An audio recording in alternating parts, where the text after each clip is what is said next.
कृष्णा, सब भक्तों का स्वागत है श्रीमद् भागवतम की कथा में। हम श्रवण कर रहे हैं श्रीमद् भागवतम का पहला स्कंद सर्ग।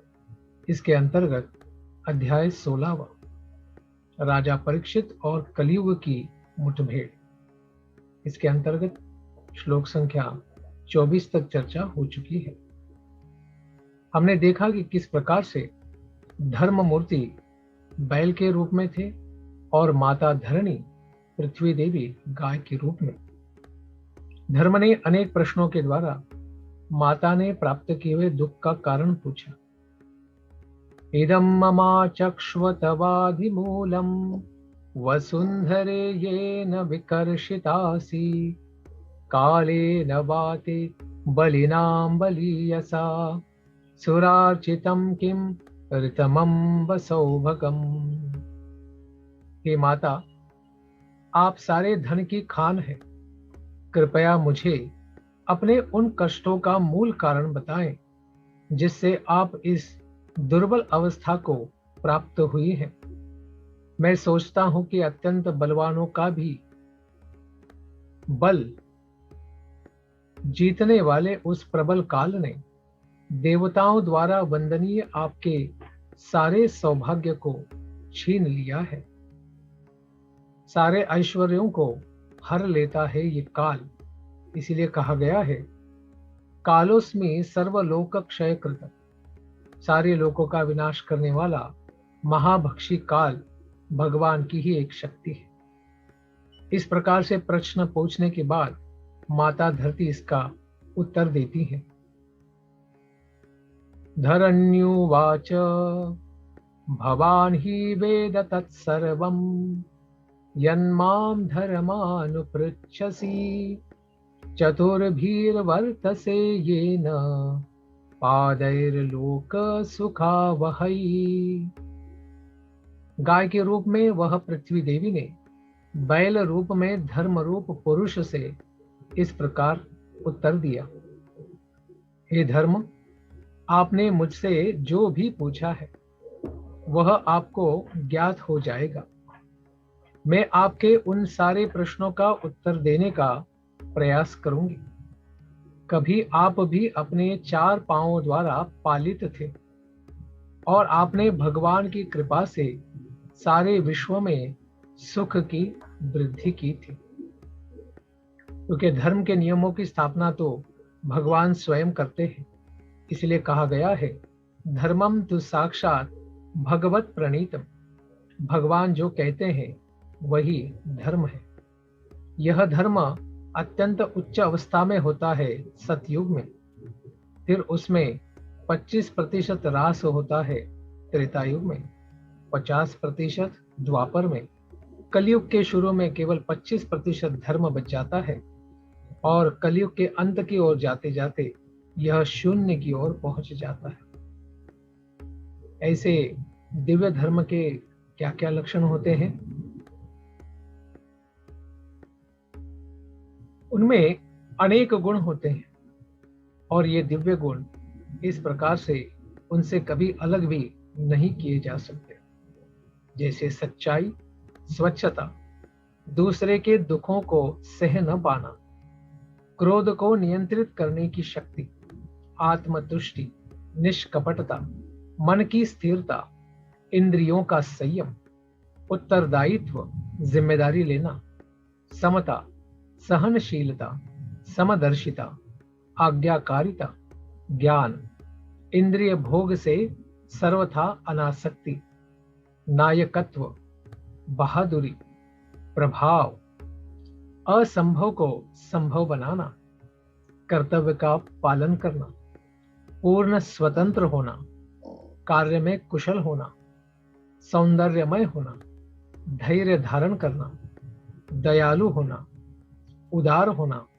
विनयशील होना, संकल्प धारण करना, ज्ञान की पूर्णता होना, उपयुक्त दक्षता की स्थिति में होना, समस्त विषय भोगों की और सर्वथा स्वामित्व जताना, प्रसन्नता, स्थिरता, आज्ञाकारिता, यश, पूजा, निरभिमानता, अभिमान न होना, अस्तित्व अर्थात भगवान के रूप में विश्वास होना, शाश्वतता, यह दिव्य गुरुष है, दिव्य गुण है जिनके द्वारा धर्म सर्वथा विराजमान होता है, क्योंकि भगवान के ही दिव्य गुण उनके अंदर होते हैं।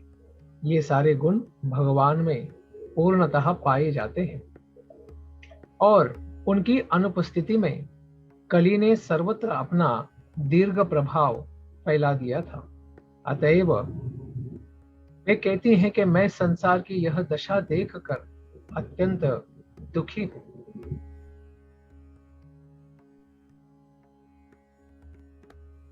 भगवान का उत्तरदायित्व भी अद्वितीय है।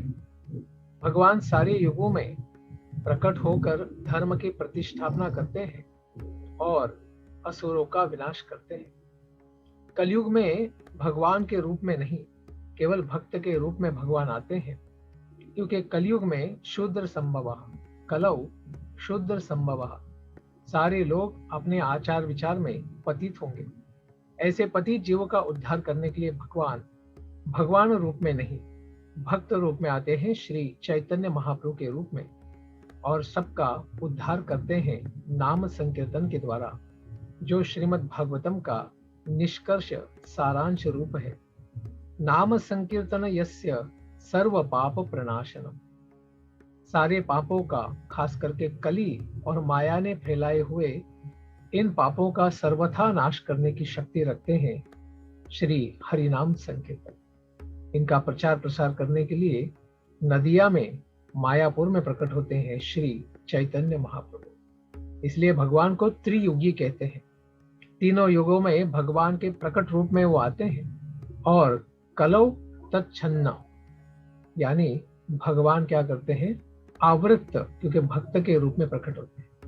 भगवान के रूप में सबको दर्शन नहीं देते हैं, भक्त के रूप में दर्शन देते हैं। ऐसे भगवान के बारे में विलाप कर रही हैं उनके बिछोह के कारण माता पृथ्वी देवी। आत्मानं चानुशोचामि भवन्तं चामरोत्तमं देवान् पितॄन् ऋषीन् साधून् सर्वान् वर्णांस्तथाश्रमान्। हे देवता में श्रेष्ठ धर्म पुरुष, मैं अपने विषय में तथा आपके विषय में भी, और उसी के साथ ही साथ सभी देवताओं, ऋषियों, पितृलोक के निवासियों, भगवत भक्तों तथा वर्णाश्रम धर्म पालन करने वाले सभी मनुष्यों के विषय में विचार कर रही हूं। और इनके बारे में क्या विचार करती हैं? सौभाग्य की देवी लक्ष्मी जी, जिनके कृपा कटाक्ष के लिए ब्रह्मा जी जैसे, शिव जी जैसे देवता भी तरसा करते थे, और जिनके लिए वे दिन में अनेक बार श्री भगवान के शरणागत होते थे, वे कमल वन के अपने निवास स्थान को त्याग कर भी भगवान के चरण कमलों की ही सेवा में संलग्न हुई थी। वैकुंठ में भी कहीं पर धूल नहीं है, फिर भी माता लक्ष्मी वहां पर मार्जन, झाड़ू करती हैं भगवान को प्रसन्न करने के लिए। मुझे वे विशिष्ट शक्तियां प्राप्त हुई थी जिनसे मैं ध्वज, वज्र, अंकुश तथा कमल चिन्हों से, जो भगवान के चरण कमलों के ही चिन्ह हैं, अलंकृत होकर तीनों लोकों की संपत्ति को परास्त कर सकती थी। लेकिन अंत में जब मैंने अनुभव किया कि मैं कितनी भाग्यशालिनी हूं, तब भगवान ने मुझे त्याग दिया। भगवान अपने भक्त का मान सहन नहीं कर सकते, अभिमान सहन नहीं करते। इसलिए रासस्थली में भी जब गोपियों को यह आध्यात्मिक अभिमान हुआ, अरे भगवान श्याम सुंदर मुझे कितना प्रेम करते हैं, इसीलिए सब गोपियों को छोड़कर केवल मेरे साथ ही नृत्य कर रहे हैं, इस प्रकार का भाव गोपियों के हृदय में उमड़ते ही भगवान वहां से अंतर्धान हो गए थे। फिर जिनका दर्शन उन्हें वापस प्राप्त हुआ था गोपी गीत के गायन के द्वारा। तो वैसे ही भगवान का बिछोह माता धरती इस प्रकार से व्यक्त कर रही है। भगवान तो मेरे भी और आपके भी कल्याण के लिए यदुवंश में प्रकट हुए थे। यो वै ममाति भरमासुरवंशराज्ञाम् अक्षौहिणी शतम पानुददात्मतन्त्रः त्वां दुस्तमून पदमात्मनि पौरुषेण संपादयन् यदुषु रम्यम् अभिभ्रददंगम्। हे धर्म पुरुष, मैं नास्तिक राजाओं द्वारा नियोजित अत्यधिक सैन्य समूह के घोर भार से बोझिल हो उठी थी और अब भगवान की कृपा से उससे उबर सकी हूं। इसी प्रकार आप भी धर्ममूर्ति कष्टप्रद अवस्था में थे, बड़े दुख में थे, और आप तो अपने 4 धर्म के पैरों पर भी खड़े नहीं हो सकते थे। इस तरह आपको भी उन्होंने उबारने के लिए यदुवंश में स्वयं अपनी अंतरंगा शक्ति से ही अवतरित हुए थे और उन्होंने पृथ्वी से असुरों का विनाश किया और आपके भी कल्याण के लिए कार्य किया है। इसीलिए ऐसा कौन व्यक्ति है जो उन पूर्ण पुरुषोत्तम भगवान के विरह की व्यथा को सह सकता है। वे अपनी अत्यंत प्रेम भरी मीठी मुस्कान, सुहावनी चितवन तथा अत्यंत मीठी मीठी बातों से सत्यभामा जैसी प्रियतमाओं को गंभीरता तथा प्रणय क्रोध हाव भाव को जीतने वाले थे। जब वे मेरी अर्थात पृथ्वी की सतह पर चलते थे तो मैं उनके चरण कमल की धूल में धंस जाती थी और फिर घास से आच्छादित हो जाती थी, जो कि हर्ष से उत्पन्न मेरे दिव्य शरीर पर रोमांच जैसा ही था।